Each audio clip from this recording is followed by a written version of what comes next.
Podcast.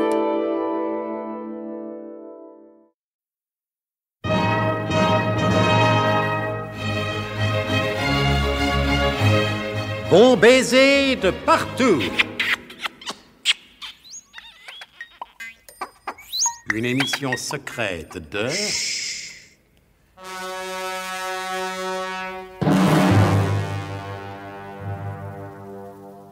Donc, dans le même temps, et toujours conformément aux instructions du colonel de Guerlas, et cependant d'oreilles perdues par négligence... La croissance qui vous travaille en ce moment, non? Oui.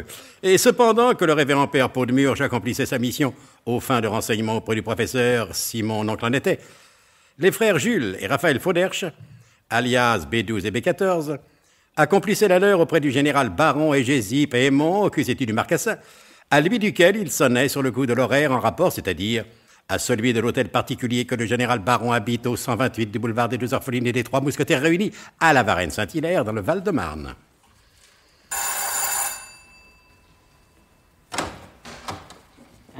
Vous désirez, messieurs? Voir le général Hégésippe Aymon, QCT du Marcassin. Ah bien. Et vous, monsieur? Pareil et identique que la même chose. Vous avez rendez-vous, messieurs? Si on avait rendez-vous avec une souris, c'est pas le général qu'on viendrait voir. Juste, Raphaël. Et exact et juste, Jules. En ce cas, messieurs, je regrette, mais le général ne reçoit que sur rendez-vous préalable et exceptionnellement. Étant donné que notre visite est de caractère exceptionnel, on pense que ce cas nous concerne. Ne seriez-vous point alors, en la présente conjoncture, messieurs Jules et Raphaël Fauderche, que le général m'a chargé d'introduire auprès de lui sur leur simple présentation corporelle dès leur arrivée séant? C'est bien nous, en effet. En ce cas, messieurs, veuillez me suivre. Et les deux suivants l'un, celui-ci précédant les deux frères, selon le protocole en usage, furent effectivement quelques instants plus tard introduits dans le cabinet de travail du général Baron Hégésippe Aymon, QCT du Marcassin, qui le reçut avec son aristocratique mais habituelle bonhomie. Ah, vous voilà, vous autres. Mon vieil ami Hubert de Guerlas, dont les 5 gallons valent pour le moins 3 étoiles, m'a mis au fait de votre visite. Prenez place sur ces sièges d'arras d'origine. Laissez-moi le temps de prendre la position réglementaire d'écoute identique. Et comptez-moi par le menu militari comme de juste, le condensé de votre propos. Eh ben voilà, mon général. Le but de notre visite... Je sais, c'est... Le colonel de Guerlas m'a fait succinctement l'exposé détaillé des motifs concernant votre mission d'information. Qui concerne quoi, déjà? Eh ben, les récents événements insolites qui Oui, je vois. Insolite, en effet, pour ne pas dire étrangement inquiétant. Bon, il s'agit à présent de faire le point. Mais j'y pense. Vous prendrez bien quelque chose. Avec plaisir, mon général, c'est pas de refus. Rostambis! Oui, c'est mon officier de gosier que j'appelle ainsi, en souvenir du fidèle Mameluc de Napoléon Ier. Et c'est un authentique Mamelouk? Non, il est natif de Vindieu, la belle église, dans le Morvan. Son nom patronymique est Léon Vadelagueule. Mais son père se prénommait Luc et dans le pays, on appelait familièrement sa mère Mameluc. Oui, un brave garçon d'ailleurs. Vous m'avez appelé mon général. Oui, Rostambis. Apporte-nous 3 verres. Vite, mon général. Évidemment. Mais apporte de quoi les remplir avec du vin de chopinologie. À vos ordres, mon général. Dites-moi, mon général, Oui. c'est indiscret de vous demander ce que c'est que le vin de sopinologie? Du tout. Eh bien, c'est un vin que je fais venir de Bémolstock, en Pologne, dans la province de Chopinologie, lieu de naissance de Frédéric Chopin. Pose-le là, Roustan. Eh non, idiot! Le plateau. Oui. Vous allez m'en dire des nouvelles. Goûtez-moi ça. Alors, qu'est-ce que vous en dites, hein? Rien, mon général. Mais comment rien? Vous ne le trouvez pas excellent? Merveilleux, mon général. Pas vrai, Raphaël? Divin, mon général. Excusez-nous, mon général, mais quand on n'est pas prévenu, la première gorgée, ça surprend. Je sais. C'est qu'il pèse son poids, le bougre. Pensez, il fait du 82,7 Fahrenheit à l'ombre et du 70 Réaumur Sébastopol sous abri bétonné. Mais on s'y fait vite, vous verrez. Pour ça, oui, mon général. Même que, mon général... À la bonne heure! Rien ne pouvait davantage me faire plaisir. Tendez vos verres, mes gaillards!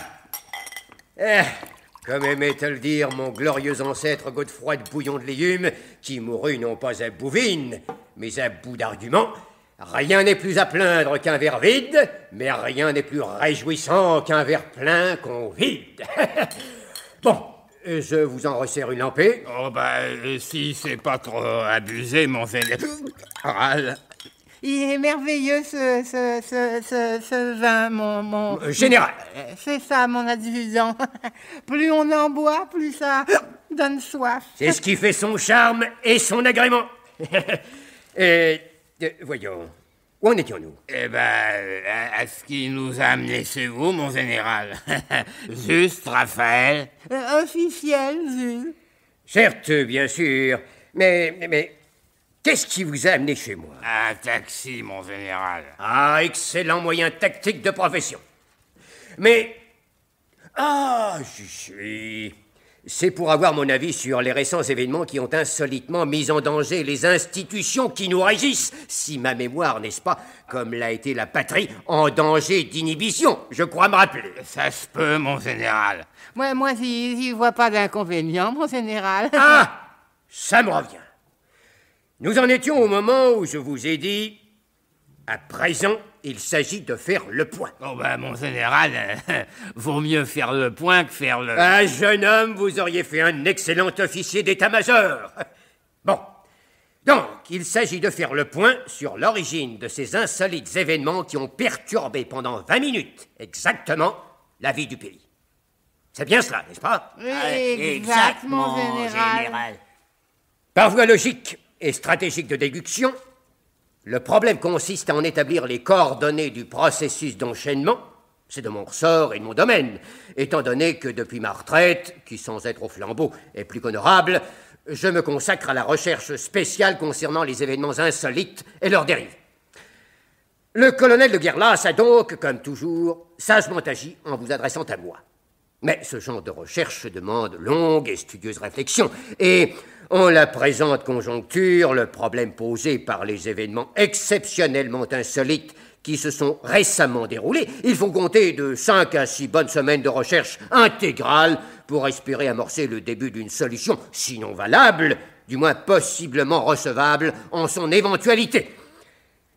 Faites mes amitiés au colonel de Guerlas et dites-lui que je le tiendrai au courant du suivi dans un délai qui ne saurait dépasser ses limites. À vos ordres, mon général.